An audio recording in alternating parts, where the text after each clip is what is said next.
যে বিষয়টা নিয়ে আমি আপনাদের সামনে কথা বলতে চাই, সে বিষয়টা হচ্ছে বর্তমানে আমরা ভিক্টোরি ত্যাশের সদস্যপদ পাওয়ার পর এবং সদস্যপদ পাওয়ার আগে আমরা যারা চিন্তা করেছিলাম, যে মানসিকতা প্রলোভিত করেছিলাম, সেই মানসিকতার মধ্য দিয়ে বর্তমান যে বিষয়ের উপরে আমরা সবথেকে বেশি চিন্তিত সেটা হচ্ছে অনবোর্ডিং প্রক্রিয়া। আরেকটা চিন্তা রয়েছে, আমরা ভিক্টোরি অ্যাশে যারা ইতিপূর্বে প্রবেশ করেছে এবং সর্বপরে যারা প্রবেশ করবে তাদের ভিতরে কোনো পার্থক্য আছে কিনা। তো সেই বিষয়ে এখানে বলা হবে যে ভিক্টোরি অ্যাশ সবার জন্য সমান। এবং আরেকটা বিষয় আমি আলোচনা করব এটার ভিতরে, সেটা থাকবে সংখ্যায় নয় গুণগত মানই প্রত্যেকটা ব্যক্তিত্ব মানুষের। তো আমাদের কাছে রেড ফান্ডের লাইভ এবং সম্পৃক্ত সমস্ত ছাত্রদের একটা লাইভে যে সারসংক্ষেপ, সেই বিষয় নিয়ে আমি আপনাদের সামনে উপস্থাপন করতে চাই। আর এর মূল বিষয় হলো ভিক্টর উইথ অ্যাশ প্ল্যাটফর্মের অনবোর্ডিং প্রক্রিয়া। সর্বপ্রথম বলেছিলাম যে অনবোর্ডিং প্রক্রিয়া নিয়ে আমি কথা বলবো।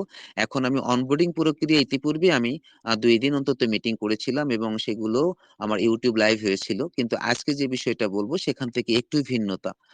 তো এটা হলো যে এখন আমরা যেটা বলতে চাই, এর মূল বিষয় হলো হচ্ছে ভিক্টর উইথ অ্যাশ প্ল্যাটফর্মের অনবোর্ডিং প্রক্রিয়া। অনবোর্ডিং শব্দটি আমরা প্রায় শুনে আসছি, কিন্তু যে সোর্স অনুযায়ী যদি এখন আপনাদের সামনে উপস্থাপন করি তাহলে এটা শুধুমাত্র একটা টেকনিক্যাল শব্দ নয়, এর ভিতরে একটা দর্শন কাজ করছে।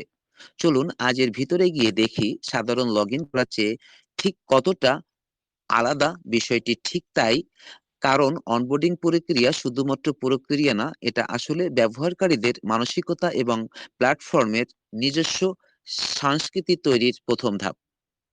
সফলভাবে এই ধাপটি পার করতে পারলে পরের ধাপটি এবং যাত্রাটি কিন্তু কঠিন হয়ে যেতে পারে। মানে এই ধাপটি যদি আপনি পার করতে না পারেন তাহলে পরের ধাপটি কিন্তু আপনার জন্য কঠিন হয়ে যেতে পারে। আজকের এই আলোচনা থেকে বুঝবো কেন এই প্রথম যে প্রস্তুতিটা এটা এত গুরুত্বপূর্ণ। তাহলে শুরুতে আসা যাক যে অনবোর্ডিং আসলে কি। রিসার্চ করে বলা হয় যে সোর্সে যেটা বলা হচ্ছে এটা কেবল একবারের কাজ না, বরং এটা একটি ধারাবাহিক প্রক্রিয়া। প্রি অনবোর্ডিং বা অ্যাকাউন্ট সেটআপ থেকে শুরু করে প্ল্যাটফর্মের সংস্কৃতি বোঝা আর তারপর ট্রেনিং, পুরোটাই এর অংশ। ব্যাপারটি কি শুধু নিয়ম কানুন শেখানোই হয়? আসলে এটি তার থেকে বেশি কিছু। এর মূল লক্ষ্য হলো ব্যবহারকারী তার প্ল্যাটফর্মের মধ্যে একটা আস্থার সম্পর্ক তৈরি করা। ধরুন আপনি একটি নতুন দেশে গেলেন, শুধু ম্যাপ হাতে ধরিয়ে দিলে তো আর হবে না।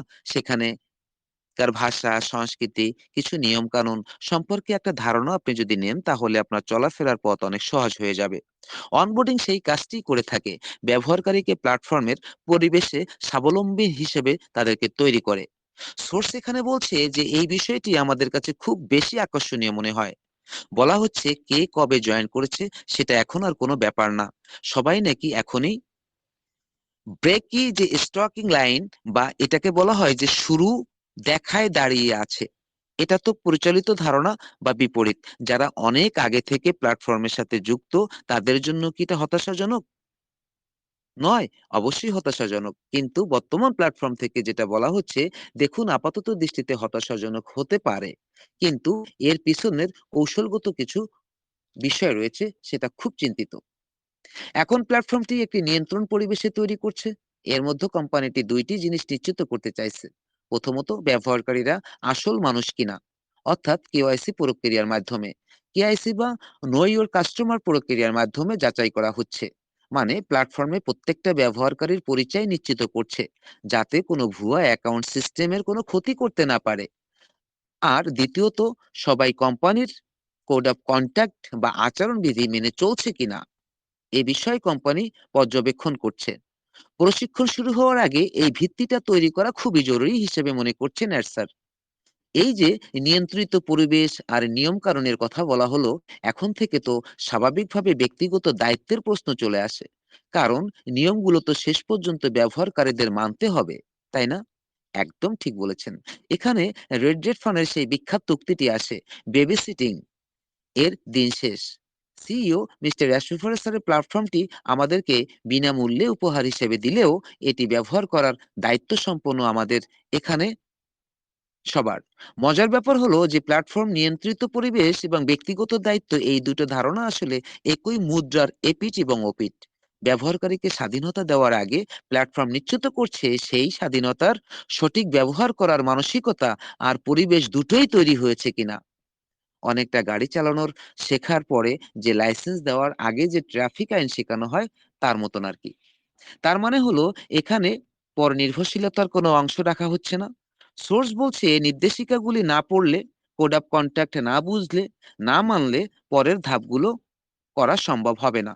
এর মাধ্যমে নিজেকে নিজের কাজের চালক হতে, লিডার হতে উৎসাহিত করা হচ্ছে। আর এই দর্শন থেকে পরবর্তী গুরুত্বপূর্ণ বিষয়টি উঠে আসে।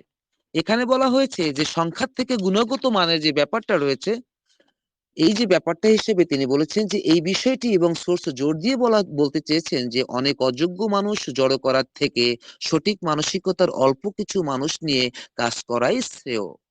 কিন্তু ব্যবসার জগতে তো আমরা সবসময় সংখ্যার কথা বলি এবং শুনি। কিন্তু এখানে ভিন্ন অ্যাপ্রোচ কেন? কারণ এটা একটি দীর্ঘমেয়াদী পরিকল্পনা। এটা অনেকটা ফুটবল দল তৈরির মতো ১১ জন খেলোয়াড়। তারা একে অপরের সাথে খেলতে স্বাচ্ছন্দ্য নয়। তাদের নিয়ে কিন্তু দল তৈরি করার থেকে ১১ জন এমন খেলোয়াড় তৈরি করা উচিত, নেওয়া উচিত যারা একে অপরের সাথে সমন্বয় করে খেলতে পারে। ব্যবসাটাও ঠিক তাই।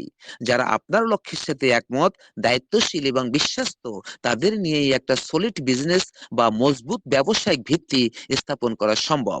এই শব্দ ভিত্তি বলতে বোঝানো হচ্ছে যে এমন একটা ব্যবসা যা কেবলমাত্র দ্রুত বৃদ্ধি পায় না, বরং দীর্ঘমেয়াদী স্থিতিশীল এবং নির্ভরযোগ্য থাকে। তাহলে আজকের আলোচনা থেকে মূল বিষয় হলো অনবোর্ডিং একটি গভীর প্রক্রিয়া যা প্ল্যাটফর্মের ভিত্তি তৈরি করে। তাড়াহুড়ার কিছুই নেই, কারণ সবাই একই সুযোগ পাবো বা পাচ্ছে, এবং চূড়ান্ত সাফল্য নির্ভর করছে ব্যক্তিগত দায়িত্ববোধের উপর। সোর্স অনুযায়ী এই প্রশিক্ষণ আমরা বিনামূল্যে পাচ্ছি। এর মূল্য বাইরে হাজার হাজার ডলার। শেষ করার আগে একটা ভাবনার বিষয় রেখে যেতে চাই আপনাদের মাঝে। সোর্স বলছে এটি কোনো সংখ্যার খেলা নয়, এটি সম্পর্কের খেলা। যদি তাই হয় তাহলে শ্রোতাদের জন্য প্রশ্নটি হলো, যদি কোনো ব্যবসার ভিত্তি সংখ্যা না হয়ে সম্পর্ক হয়, তবে সেই সম্পর্ক তৈরির প্রথম পদক্ষেপ অর্থাৎ এই অনবোর্ডিং প্রক্রিয়ার কতটা নিখুঁত এবং যত্ন সহকারে করা উচিত বলে মনে করছেন? এই বিষয়ের উপরে কোম্পানির পক্ষ থেকে যে সমস্ত ধারণা আমরা ইতিপূর্বে পেয়েছি, অনবোর্ডিং প্রক্রিয়া সম্পর্কে আমরা আলোচনা করেছি। সেই আলোচনার মূল ভিত্তি হিসেবে আজকে যেটা আপনাদের সামনে উপস্থাপন করা হলো, অনবোর্ডিং প্রক্রিয়া হচ্ছে আপনাদের সাথে প্রত্যেকটা মানুষের সাথে একটা সম্পর্কের খেলা। এই সম্পর্কটা আপনাকে তৈরি করতে হবে। এখানে কোনো সংখ্যার খেলা নয়। এখানে অনেক পরিমাণ মানুষ আপনি নিযুক্ত করতে পারলে এখান থেকে কোনো ফায়দা বা কোনো লাভ আপনার নেই। অনেক মানুষের থেকে যদি একজন মানুষকে আপনি এই কোম্পানির সাথে সম্পৃক্ত করতে পারেন, যারা শিখবে এবং নিজেকে শেখার আগ্রহ প্রকাশ করবে এবং বিজনেসটা সঠিকভাবে করে নিজের জীবনের স্বপ্ন পূরণ করার ইচ্ছা এবং মানসিকতা যাদের রয়েছে, শুধুমাত্র তাদেরকে এই কোম্পানির পক্ষ থেকে আমন্ত্রণ জানানো হয়েছে।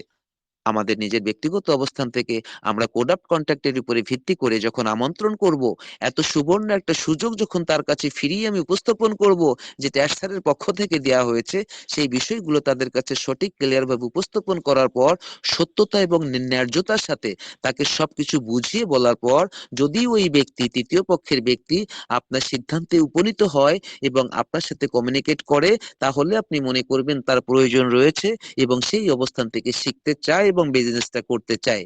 বিজনেস কি অবস্থানে আছে, কি আছে এই বিষয় সম্পর্কে আমাদের এখনো জানানো হয়নি। কোম্পানির সিইও প্রত্যেকটা বিষয় তিনি স্পষ্ট করবেন, কিন্তু তিনি আমাদের প্রস্তুত করছেন ভিক্টোরি ত্যাশ প্রবেশ করার জন্য আমরা সঠিকভাবে প্রস্তুতি হয়েছি কিনা। ধন্যবাদ সবাইকে।